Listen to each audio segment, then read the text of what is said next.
మక్తల్ నియోజకవర్గం మొత్తంలో రైతు కళ్ళలో ఆనందం వ్యక్తం చేసిన మక్తల్ ఎమ్మెల్యే వాకిటి శ్రీహరి. రైతు రుణమాఫీ సంబరాల్లో మక్తల్ శాసనసభ్యులు వాకిటి శ్రీహరి హాజరై మాగనూరు మండల కేంద్రంలోని బస్టాండ్ దగ్గర గౌరవనీయులు ముఖ్యమంత్రి రేవంత్ రెడ్డి గారి చిత్రపటానికి ఎమ్మెల్యే గారితో పాటు నాయకులు, కార్యకర్తలు, రైతులు పాలాభిషేకం చేస్తూ బాణసంచను కాల్చి సంబరాలను మొదలుపెట్టి అక్కడ నుండి ర్యాలీగా రైతు వేదిక వద్దకు వెళ్లి అక్కడ వీడియో కాన్ఫరెన్స్ లో సీఎం రేవంత్ రెడ్డి గారితో అనంతరం రైతులతో కేక్ కట్ చేసి రైతు వేదిక బయట మాగనూరు యూత్ కాంగ్రెస్ నాయకులు ఏర్పాటు చేసిన 101 టెంకాయలను సీఎం రేవంత్ రెడ్డి చిత్రపటం ముందు నాయకులతో, కార్యకర్తలు, రైతులతో కొట్టి సంబరాలు. ఈ కార్యక్రమంలో కాంగ్రెస్ నాయకులు పాల్గొన్నారు.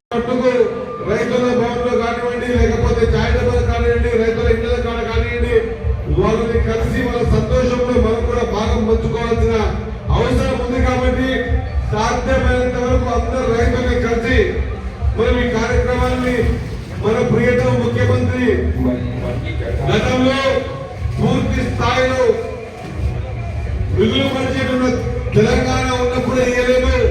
ఈరోజు 7 కోట్ల అప్పున్నా కూడా రైతుకు మాట ఇచ్చినాం కాబట్టి మాట నిలబెట్టుకుందామని ఒక గట్టి సంకల్పంతో మన ప్రియతమ ముఖ్యమంత్రి గారు ఇంత పెద్ద సాహసోపేతమైన నిర్ణయం తీసుకున్నాడు. కాబట్టి మనమందరం కూడా రైతులందరూ కూడా ఒక్క మనసుమే చేసుకుని ఆలోచన చేయాలి. ఎవరెవరో తిగతిగా మాట్లాడతారు. గతంలో మనం కూడా చూసినాం.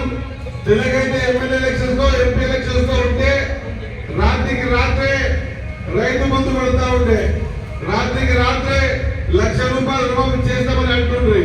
ఇప్పుడు ఎమ్మెల్యే ఎలక్షన్స్ లేవు, ఎంపీ ఎలక్షన్స్ లేవు.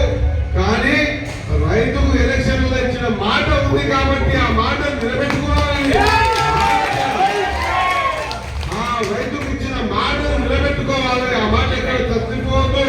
కాంగ్రెస్ పార్టీ ఏదైనా మాట చెబితే మాట మీద ఉంటుందని మరొకసారి రుజువు చేసిన మన ప్రియతమ ముఖ్యమంత్రి రేవంత్ రెడ్డి గారికి మనం అందరం కూడా గట్టిగా చప్పట్లతో ధన్యవాదాలు తెలియజేస్తున్నాం.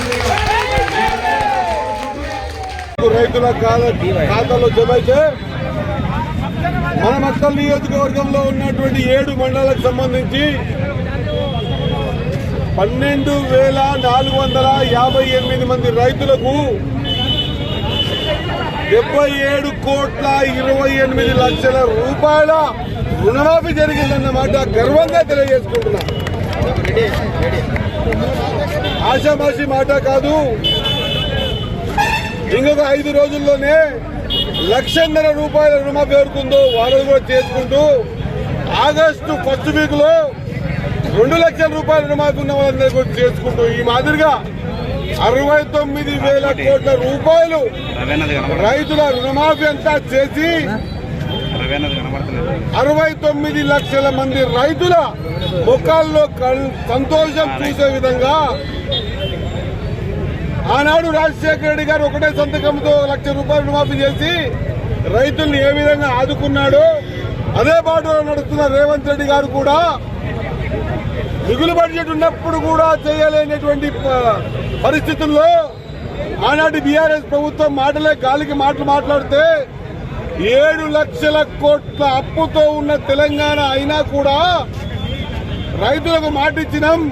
ఆ మాట నిలబెట్టుకోవాలనే కాన్సెప్ట్ తో మా అందరినీ కూడా 3 సార్లు పిలిపించి మాట్లాడి ఖచ్చితంగా రైతుల రుణమాఫీ చేయాలనే నిర్ణయం తీసుకొని, సాహసోపేతమైన నిర్ణయం తీసుకొని ఈరోజు మొత్తం 31,000 కోట్ల రూపాయల్ని అకౌంట్ వేసిన ఘనత రేవంత్ రెడ్డిది, కాంగ్రెస్ పార్టీ అన్న మాట మరొకసారి గర్వంగా తెలియజేస్తా ఉన్నా. ఈ సమీక్ష సమావేశాల్లో మక్తల్ నియోజకవర్గ ప్రజలందరూ కలిసి నన్ను ఎమ్మెల్యేగా పంపించి ఒక రైతు బిడ్డగా ఉన్న నన్ను రైతుల రుణమాఫీ విషయంలో మాట్లాడే అవకాశం కల్పించినటువంటి మక్తల్ నియోజకవర్గ ప్రజలందరికీ కూడా ధన్యవాదాలు, కృతజ్ఞతలు తెలియజేసుకుంటూ, నేను మొదటిసారి చూసిన 1,000 కోట్ల రూపాయలు రైతుల ఖాతాలు జమ అవుతా ఉంటే నిజంగా నాకు అనిపించింది నా జీవితం ధన్యమైపోయిందని అన్న మాట నేను గుర్తు చేసుకుంటా ఉన్నా. కాబట్టి మాట ఇస్తే మడమ తప్పని ప్రభుత్వం ఏదైనా ఉంది అంటే అది కాంగ్రెస్ ప్రభుత్వం. నిన్న మొన్న ఒక ఆయన అంటా ఉన్నాడు, ఈడ 2 రైతుల్ని మర్చిపోయినరు, ఆడ 2 రైతుల్ని మర్చిపోయినరు, ఈ రకమైన రైతుల్ని మర్చిపోయిననే మాట మాట్లాడుతున్న పెద్ద మనిషికి అరే 10 సంవత్సరాల అధికారం మిగులు బడ్జెట్ ఉన్నటువంటి తెలంగాణ మీ చేతిలో పెడితే మొత్తం రైతుల్ని మర్చిపోయిన మీరే మా గురించి మాట్లాడాలన్న మాట మరొకసారి తెలియజేస్తా ఉన్నా. కాబట్టి సోదరులారా, సాహసోపేతమైన నిర్ణయం తీసుకొని రైతుల ముఖాల్లో సంతోషం చూసినటువంటి రేవంత్ రెడ్డి గారి కాంగ్రెస్ పార్టీ ప్రభుత్వాన్ని రైతన్నలు కూడా మనస్ఫూర్తిగా ఆశీర్వాదం చేయాలని ఈ రకమైన నిర్ణయం తీసుకొని మా అందరి రైతుల ముఖాల్లో సంతోషం రేవంత్ రెడ్డి గారికి మనస్ఫూర్తిగా ధన్యవాదాలు, కృతజ్ఞతలు తెలియజేస్తా ఉన్నాం.